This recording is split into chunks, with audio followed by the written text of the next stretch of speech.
Shalom pemirsa, dimanapun Anda berada, adalah satu sukacita tentunya kita dapat kembali bertemu untuk mempelajari kebenaran firman Tuhan melalui buku pelajaran Sekolah Sahabat kita, di mana sepanjang satu kuartal ini kita terus menggali berdasarkan buku Injil Matius, di mana Matius ingin memberikan suatu gambaran kepada kita semuanya, bagaimana dia dapat mengenal akan karakter Kristus yang menjadi bagian seharusnya dalam karakter setiap anak-anaknya, agar kita dapat mengerti hari demi hari mengenai siapa Tuhan yang kita sembah.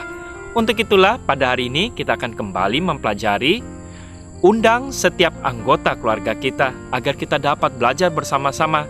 Dan jangan lupa, siapkan juga Alkitab berada dekat kita, sehingga kita juga dapat membaca secara pribadi ayat-ayat yang kita akan bahas dalam pertemuan kita kali ini. Judul pelajaran kita hari ini adalah Yesus di Bait Tuhan. Kita akan pelajari bersama-sama. Sejak awal kejatuhan sebenarnya, ketika manusia itu jatuh ke dalam dosa, proses pengorbanan binatang adalah sebagai sarana yang dipilih oleh Tuhan untuk mengajarkan dunia mengenai suatu rencana keselamatan, sehingga manusia dapat mengerti bahwa keselamatan itu adalah oleh kasih karunia melalui iman di dalam Mesias yang akan datang tersebut, yang memberikan gambaran bahwa Tuhan akan mengirimkan anaknya Yesus Kristus itu sebagai Mesias untuk kita dapat mengerti akan rencana keselamatan itu. Itulah sebabnya Paulus menuliskan di dalam Roma 4 ayat 13-16 supaya kita mengerti bahwa keselamatan itu adalah hanya melalui iman, melalui Yesus Kristus di dalam Mesias tersebut. Kita selalu dapat membacanya, Roma 4 ayat 13-16. Kita dapat membukanya bersama-sama. Roma 4 ayat 13-16. Kita dapat membacanya, ayat 13. Sebab bukan karena hukum Taurat telah diberikan janji kepada Abraham dan keturunannya bahwa ia akan memiliki dunia, tetapi karena kebenaran berdasarkan iman. Ya, Abraham dibenarkan oleh iman. Sebab jika mereka yang mengharapkannya dari hukum Taurat menerima bagian yang dijanjikan Tuhan, maka sia-sialah iman dan batallah janji itu. Karena hukum Taurat membangkitkan murka. Tetapi di mana tidak ada hukum Taurat, di situ tidak ada juga pelanggaran. Karena itulah kebenaran berdasarkan iman, supaya merupakan kasih karunia, sehingga janji itu berlaku bagi semua keturunan Abraham, bukan hanya bagi mereka yang hidup dari hukum Taurat, tetapi juga bagi mereka yang hidup dari iman Abraham, sebab Abraham adalah bapa kita semua. Ya. Jadi janji keselamatan ini bukan hanya kepada orang Israel, tapi kepada setiap manusia. Apa sebenarnya mengenai keselamatan hanya oleh kasih karunia? Dan banyak orang juga salah mengerti. Kalau begitu, kita tidak perlu lagi mengikuti mengenai hukum Taurat yang Tuhan berikan. Tentu kita tidak diselamatkan oleh hukum Taurat. Tapi apakah artinya kita tidak berlaku lagi akan hukum Taurat tersebut? Sebelumnya kita harus dapat mengerti, Paulus juga mengatakan hal yang sama supaya kita tidak salah mengerti. Dalam Roma 3 ayat 27-31. Jika demikian, apakah dasarnya untuk bermegah? Dalam Roma 3 ayat 27. Tidak ada. Berdasarkan apa? Berdasarkan perbuatan kita? Tidak, melainkan berdasarkan iman. Ya, tidak ada juga kita yang bisa dapat bermegah melalui apa yang kita lakukan, walaupun itu perbuatan-perbuatan yang baik dipandang oleh manusia. Tidak ada. Dasarnya kita bermegah untuk memperoleh keselamatan ini hanya melalui iman, yaitu bergantung sepenuhnya kepada Tuhan. Tidak ada yang dapat dibenarkan melalui perbuatan kita. Kemudian, karena kami yakin bahwa manusia dibenarkan karena iman, dan bukan karena ia melakukan hukum Taurat tersebut. Atau adakah Tuhan hanya Tuhan orang Yahudi saja? Kemudian dikatakan, bukankah ia juga adalah Tuhan bangsa-bangsa lain? Ya benar, ia adalah juga Tuhan bangsa-bangsa lain, karena Tuhan itu Esa. Tuhan kepada setiap manusia. Ayat 30 artinya, kalau ada satu Tuhan yang akan membenarkan baik orang bersunat karena iman maupun orang-orang yang tidak bersunat juga karena iman, maka jika demikian, adakah kami membatalkan hukum Taurat karena iman? Sama sekali tidak. Sebaliknya kami meneguhkannya. Jadi sebenarnya dasar hukum Taurat itu sendiri adalah kepada setiap manusia. Tuhan memberikan itu kepada bangsa Israel agar dia dapat memberikan satu kabar yang baik juga kepada setiap orang, karena hukum Taurat itu berlaku untuk setiap manusia. Tapi disalah mengertikan oleh orang-orang Israel ini. Mereka menjadi bangsa yang eksklusif. Ini adalah sebenarnya suatu pengertian yang Tuhan mau memberikan suatu gambaran waktu dia datang ke dalam dunia ini untuk mengartikan apa arti daripada keselamatan oleh iman itu, yang dimana dia bergantung sepenuhnya kepada kasih karunia Tuhan. Tapi bukan artinya dia membatalkan akan hukum Taurat itu, karena hukum Taurat diberikan untuk kebaikan setiap manusia. Jangan mencuri, jangan berdusta, takutlah akan Tuhan Allahmu, hormatilah orang tuamu, dan ingat dan kuduskanlah hari Sabat. Ini semua diberikan untuk kebaikan manusia, bangsa apapun itu, untuk kita dapat mengerti bahwa Tuhan adalah yang menciptakan kita dan Dia memberikan setiap hukumnya untuk kebaikan setiap umat manusia. Begitu juga akhirnya di dalam Roma 13 ayat ke 10 ya. Dari ayat 8 kita dapat lihat. Roma 13 ayat 8 sampai ayat yang ke-10. Ini juga memberikan pengertian kita. Keselamatan itu oleh kasih karunia, tapi kita dapat mengerti bahwa setiap hukum Taurat itu adalah demi kebaikan manusia. Ayat 8, Paulus juga mengatakan, janganlah kamu berhutang apa-apa kepada siapapun juga, tapi hendaklah kamu saling mengasihi. Ya, di dalam kehidupan sesama manusia, hendaknya kita saling mengasihi. Sebab barang siapa mengasihi sesamanya manusia, ia sudah memenuhi hukum Taurat tersebut. Ya, hukum Taurat itu untuk kita dapat mengerti, dapat mengasihi sesama manusia, dan kita mengasihi Tuhan Allah kita. Karena firman jangan berzina, jangan membunuh, jangan mencuri, jangan mengingini, dan firman lain manapun juga sudah tersimpulkan dalam firman ini, yaitu adalah kasihilah sesama manusia seperti dirimu sendiri. Kasih tidak berbuat jahat terhadap sesama manusia, karena itu kasih adalah kegenapan hukum Taurat. Ya, kita telah diselamatkan oleh kasih karunia Tuhan terlebih dahulu. Tuhan yang menyelamatkan kita ketika kita jatuh di dalam dosa. Itulah sebabnya diberikan suatu rencana melalui binatang yang dikorbankan. Itu bukan karena usaha kita, tapi karena kasih karunia Tuhan. Dan binatang yang dilambangkan itu hanyalah untuk memberikan suatu contoh gambaran akan Yesus yang merupakan Mesias yang akan datang untuk mati bagi keselamatan setiap umat manusia. Dan ini juga yang memberikan suatu gambaran kepada kita untuk mengerti keselamatan itu hanyalah oleh iman di mana kita bergantung sepenuhnya kepada Tuhan. Dan ketika kita diselamatkan, tentu kita mengucap syukur dalam mengikuti setiap hal-hal yang terbaik yang Tuhan telah berikan, yaitu adalah hukum Tauratnya.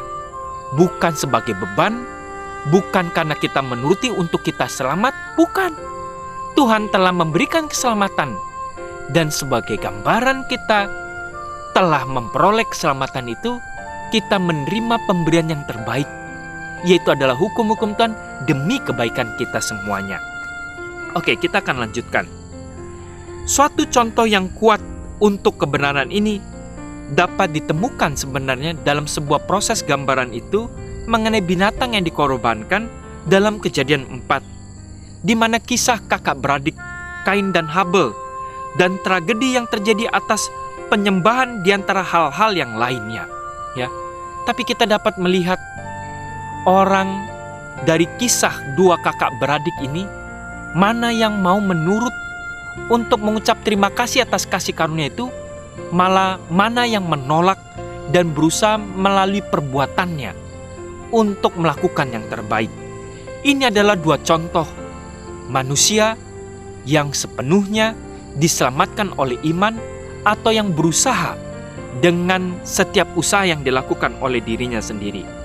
Dengan demikian, ketika Tuhan memanggil Israel sebagai umat pilihannya, yaitu adalah kerajaan imam dan bangsa yang kudus, yang dicatat oleh Musa dalam Keluaran 19 ayat 6, ia juga menetapkan pelayanan bait suci sebagai penjelasan yang lengkap dan lebih sempurna akan keselamatan itu. Jadi melalui hambanya Musa, Tuhan memberikan suatu contoh, suatu rencana keselamatan untuk kita dapat mengerti melalui sebuah gambaran, yaitu adalah setiap proses pengorbanan dalam bait Tuhan atau dalam bait suci. Kemudian, mulai dari kemah suci ketika zaman Musa masih berbentuk kemah yang bisa dipindah-pindahkan, yaitu adalah sebuah gambaran kemah suci. Melalui sebuah acara, kita dapat mengerti rencana keselamatan akan kedatangan Kristus. Kemah suci di padang gurun, sampai kepada bait suci Salomo yang didirikan pertama kali dalam bentuk bangunan, dan sampai kepada bait suci yang dibangun setelah bangsa Israel itu kembali dalam penawanan dari Babel. Kitab Injil itu diungkapkan dalam lambang-lambang dan bayangan pelayanan bait suci Tuhan tersebut. Namun meskipun itu berasal dari Tuhan tentunya, bait suci dan upacara-upacara yang dilakukan oleh manusia telah jatuh, dan sebagaimana hampir semua orang terlibat di dalamnya, mulai selalu terjadi kebobrokan. Bahkan di bait suci yang tata caranya yaitu adalah pelayanan kudus yang Tuhan telah tetapkan untuk menyatakan sebenarnya kasih dan karunia-Nya kepada dunia yang telah jatuh ini, semuanya hampir diselewengkan. Bahkan pada zaman Yesus, hal itu telah menjadi sangat menyimpang oleh keserakahan, ketamakan daripada para iman.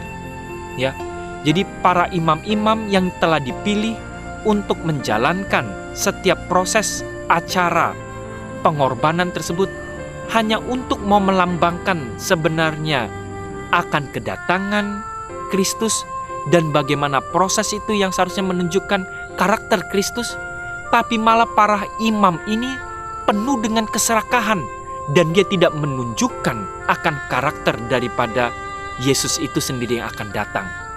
Begitu juga dengan keadaan umat-umat Tuhan saat ini. Seringkali umat-umat Kristen tidak menunjukkan akan karakter Kristus pada saat ini. Bahkan mereka menunjukkan bukan sifat akan karakternya yang penuh kasih, mau mengampuni, sifat hidup yang sederhana, yang menolong, mengutamakan orang lain daripada dirinya. Ini semua tidak ditunjukkan dalam kehidupan anak-anak Kristen pada saat ini. Hampir seperti gambaran para imam pada waktu Kristus datang pertama kali di dalam dunia ini. Mereka malah menunjukkan sifat pelayanannya yang penuh dengan keserakahan, penuh dengan mencintai diri, dan tidak ada yang menunjukkan agar lebih mengutamakan orang lain dan menolong sesama manusia. Inilah sebenarnya yang dirusak oleh para imam-imam, begitu juga dengan anak-anak Tuhan pada saat ini. Kita dapat membaca mengenai peristiwa apa yang imam-imam itu lakukan waktu Kristus hadir di dunia ini. Matius 21 ayat 12 sampai 17. Matius 21 ayat 12 sampai ayat 17. Kita dapat membacanya. Ayat 12 sampai ayat yang ke-17. Ayat 12 saya akan membaca. Lalu Yesus masuk ke bait Tuhan dan mengusir semua orang yang berjual beli di halaman bait Tuhan itu. Ia membalikkan meja-meja penukar uang dan bangku-bangku pedagang merpati, dan berkata kepada mereka, "Ada tertulis, rumahku akan disebut sebagai rumah doa, tetapi kamu menjadikannya sebagai sarang penyamun." Maka datanglah orang-orang buta dan orang-orang timpang kepadanya dalam bait Tuhan itu, dan mereka akhirnya disembuhkan. Tetapi ketika imam-imam kepala dan ahli-ahli Taurat melihat mujizat yang dibuatnya itu dan anak-anak yang berseru dalam bait Tuhan, "Hosana, Hosana bagi Daud," hati mereka menjadi sangat jengkel. Lalu mereka berkata kepadanya, "Engkau dengar apa yang dikatakan anak-anak ini?" Kata Yesus kepada mereka, "Ya, aku dengar. Belum pernahkah kamu baca, dari mulut bayi-bayi dan anak-anak menyusu, engkau telah menyediakan puji-pujian?" Lalu ia meninggalkan mereka dan pergi keluar kota ke Betania dan bermalam di sana. Tentu dalam cerita ini kita dapat mengerti, para imam-imam itu mencari keuntungan di bait Tuhan. Bahkan mereka memberatkan, untuk pengorbanan saja mereka mencari keuntungan. Dan orang-orang yang sangat sederhana sangat sulit untuk memperoleh suatu damai sukacita dan pengampunan dosa karena setiap sistem yang diberatkan oleh para imam-imam ini. Dan ini yang Yesus lihat, banyak para imam-imam mereka mencari keuntungan bahkan kepada orang-orang yang susah saja. Dan ini bukanlah rencana Tuhan. Tuhan menjungkir balikan semua mata uang dan meja-meja yang mencari keuntungan itu. Kemudian Tuhan pergi kepada orang-orang yang susah itu. Dan dengan kasih karunia Tuhan, Tuhan memberikan suatu mujizat-mujizat penyembuhan orang buta, orang timpang, yang dimana mereka rindu untuk memperoleh kesembuhan itu. Tuhan berikan mujizat kesembuhan, dan mereka memperoleh sukacita. Cuma-cuma, inilah yang disebut dengan kasih karunia bagi mereka yang rindu untuk memperoleh keselamatan daripada Tuhan. Tidak ada yang perlu dengan suatu proses yang memberatkan hanya untuk memperoleh akses kepada Yesus tersebut. Ini sebenarnya suatu gambaran kepada kita. Tentu setiap orang yang memperoleh kasih karunia, Tuhan mengatakan, jangan berbuat dosa lagi, supaya tidak lagi yang lebih buruk datang kepada kita. Ini adalah suatu pelajaran tentunya kepada kita semuanya untuk mengerti akan setiap pelajaran yang Yesus mau sampaikan. Begitu juga pekabarannya kepada kita yang hidup pada zaman ini.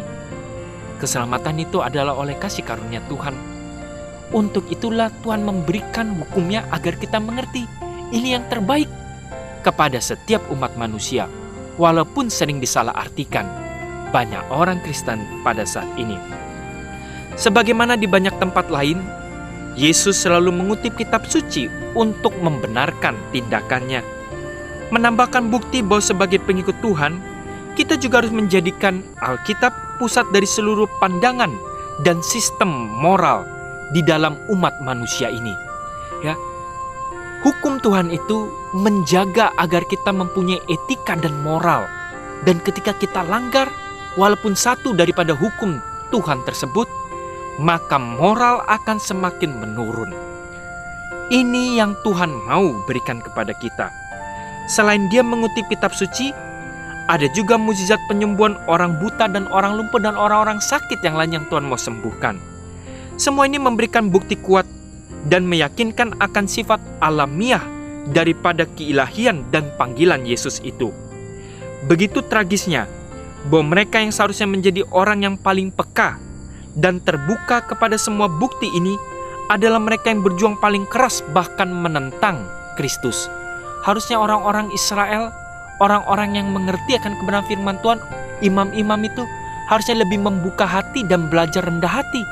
Tapi bahkan dalam catatan ini, orang-orang yang bahkan menentang Kristus, orang-orang yang telah mengerti akan terang kebenaran tersebut. Karena khawatir akan harta duniawi dan status mereka, dalam jabatan mereka, dalam harga diri mereka, maka para pelayan dan para penjaga bait suci itu, banyak orang kehilangan hal terpenting yang mereka harus mengerti dalam pelayanan bait Tuhan yang tunjukkan, yaitu adalah keselamatan hanya di dalam Yesus. Banyak juga saat ini anak-anak Tuhan yang akan kehilangan dan maka akan menyalibkan Kristus hanya demi uang, hanya demi pamor, hanya demi jabatan, hanya demi pelayanan. Mereka tidak mau belajar kerendahan hati untuk mengerti keselamatan itu hanyalah oleh iman, yaitu adalah keselamatan hanya oleh penyerahan, sebagaimana Kristus, Dia mengerti akan karakternya.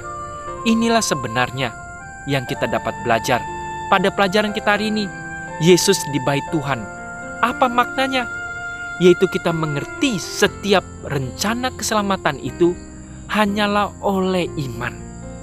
Dan di manakah kita hidup ini? Apakah kita bergantung sepenuhnya kepada Tuhan, atau kita bergantung kepada setiap usaha kita? Ini yang harus kita pelajari melalui makna bait suci dan setiap pengorbanan untuk kita dapat belajar. Keselamatan hanyalah oleh iman. Kiranya pelajaran ini dapat menjadi suatu berkat kepada kita dan seluruh keluarga kita. Tuhan memberkati.